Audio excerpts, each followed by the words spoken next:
All right, Donald Trump's second administration is starting to take shape, and it is full of names you might recognize. Lee Zeldin, he's going to be running the EPA. Elise Stefanik will be the U.S. ambassador to the UN. Our friend and frequent guest, Stephen Miller, will be the deputy chief of staff for policy. And just breaking earlier tonight, there are multiple reports out tonight that Florida Senator Marco Rubio will be named Secretary of State. Now, Donald Trump is also naming former acting ICE Director Tom Homan as the new border czar. Oh, any Democrats in Trump's cabinet? Yeah. RFK Jr., Tulsi Gabbard, maybe. No, of course not, dude. Are you crazy? Are they reclaiming the word czar? Guys, that word never went away, okay? I tried to explain to you guys when liberals were like, well, Kamala Harris is not a border czar. That's not an official position. It's like, no, that it is an unofficial way to describe that you are tasked with working on that position. Like, it's a very normal thing. Every administration has done this, okay? A border czar just means it's an unofficial designation for a person that's working on that. You do health czar, right? Yeah, it just means like border boss, the boss of the border, boss baby. By the way, Elise Stefanik literally doesn't have a JD, doesn't even have a Bachelor of Science, just a careerist moron who straight out of college joined the Bush admin and never left politics since. She has no policy chops and has no diplomacy experience. You literally couldn't find someone less qualified if you tried. She literally is just a dumbass. Yeah. Yeah, her qualifications are that she bullied university presidents for not being sufficiently pro-Israel, and she popped off big time, and that's it. It's going to get worse. It's going to get really, really, really bad. Through the EPA, we have the ability to pursue energy dominance, to be able to make the United States the artificial intelligence capital of the world. Yo, when someone says we got to do AI, they want to create new ecological disasters that you had not even comprehended before, okay? All that AI art that you see that's ugly as fuck, they're basically boiling the fucking coral reefs to be able to get that, okay? Oof. Yeah, even oil companies are saying Trump is too extreme on climate change. This happened literally under the Trump administration as well. Oil giant ExxonMobil opposed President-elect Donald Trump's plans to pull out of the Paris Climate Agreement, a company spokesperson told to a CNN statement. A second U.S. exit from the Paris Climate Agreement will have profound implications for the United States' efforts to reduce its own emissions and for international efforts to combat climate change, an ExxonMobil spokesperson told in a statement. We advocate for policy that accounts for security, affordability, reliability, and environmental stewardship, not drastic changes that could hinder the progress being made today. I mean, it's performative for the most part. They much prefer the Joe Biden method, which was, aesthetically do the right things while still, increasing our over-reliance on fossil fuels. It's great. Good stuff. Great stuff overall. Wonderful. Things are moving very rapidly. I would expect more announcements today, possibly Treasury Secretary, possibly Energy Secretary. So there's tremendous speed. There are PowerPoints presented to President-elect Trump. He's like, I don't need PowerPoints. I know what I want to do. Let's just move. Why do I say the word sequence? Because it's important as we are, as a nation, digesting these moves that, for example, Tom Homan was named the border czar before the... Yeah, I mean, he was, Obama's border guy, too, for the record. Expect liberals to get really mad about Tom Homan, and you should get mad, but just remind yourselves, maybe quietly, that he worked under Obama as well. There was an announcement about DHS Secretary or even Stephen Miller going in the White House as Deputy Chief of Staff of Policy. Why? Because Tom Homan, everyone knows in the Trump inner circle, will have direct access to the president, and that sequencing, naming him first, makes him more important on border matters than the DHS Secretary-to-be, Christine Ohm, or even Stephen Miller. Same thing I would say in the sequencing of announcing Elise Stefanik as the U.S. ambassador to the United Nations before naming Marco Rubio as Secretary of State. That's a very odd sequencing. Usually you do it the other way around. UN ambassador, much less important than the Secretary of State. Not for Trump. He wants Elise Stefanik, a staunch defender of Israel in the UN, to not only talk about America First diplomacy, but also have Israel's back. Not just Israel generally, but the Netanyahu government. So speed and sequence really matter. Thoughts on Stephen Miller?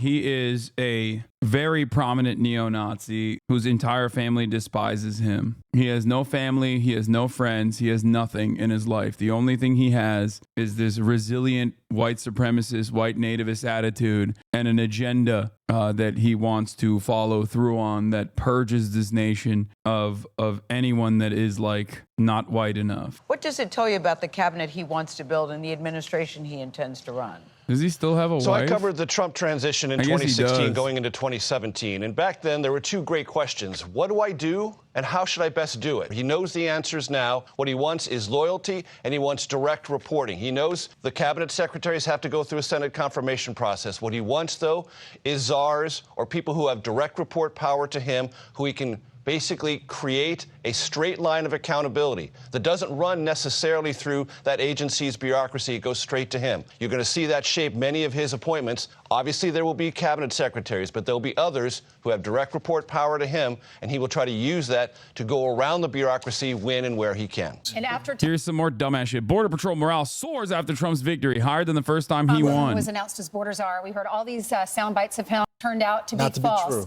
Frustrated because no matter how good they do the migrant flow doesn't stop. And you know, the border security mission is being completely neglected because there seems to be no light and Yeah, totally neglected. I will dive a little bit further into the Mike Huckabee situation, who is an evangelical Zionist. These guys have the most motion in American politics. Evangelicals do. They have an outsized level of support from the motherfucking Republican Party. They always feed that base. Their belief is that Israel must, like that entire Holy Land, must be returned to God's chosen people so that the rapture can happen, so that Jesus can come back to earth and fight the devil and the devil's army in Megiddo. It sounds like a anime, but that is literally what they believe, okay? This is a very real thing that a shit ton, like tens of millions of Americans unironically believe. Mike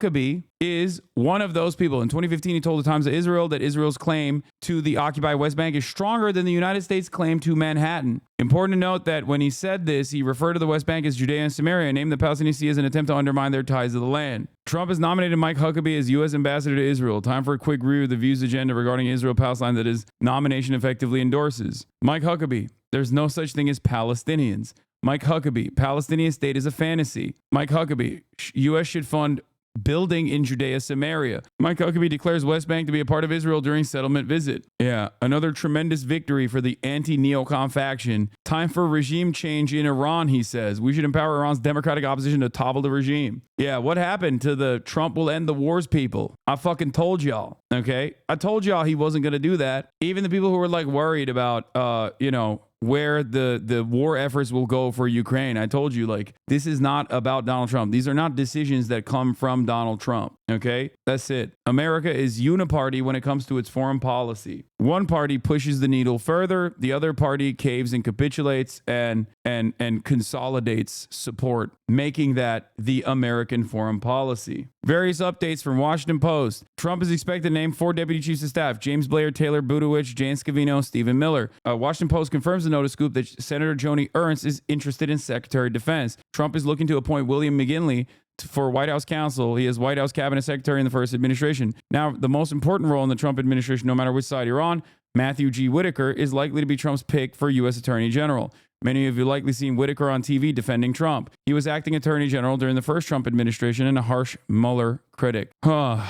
The goal has never been more clear, okay? I'm telling you right now, the goal is to basically destabilize the entire region and pack it up to the best of their ability in the interim, in the short term. I'm talking about the Middle East, so they can change the crosshairs towards China. They will try to very quickly deal with Iranian influence in the region. They'll beef up Israel. They'll probably go to war. It's not going to be quick enough. They're never going to be able to deal with this in a fast-paced manner, I think. But the ultimate goal in the upcoming decade is to basically re-envision the Middle East to suit their desires, to control it completely, and then turn around and set the crosshairs against China. Now, Iran is not like Iraq or Afghanistan. Those conflicts were legitimately harmful for America at the end of the day, and they were obviously unsuccessful. We shall see what happens. But I think that their goal is to basically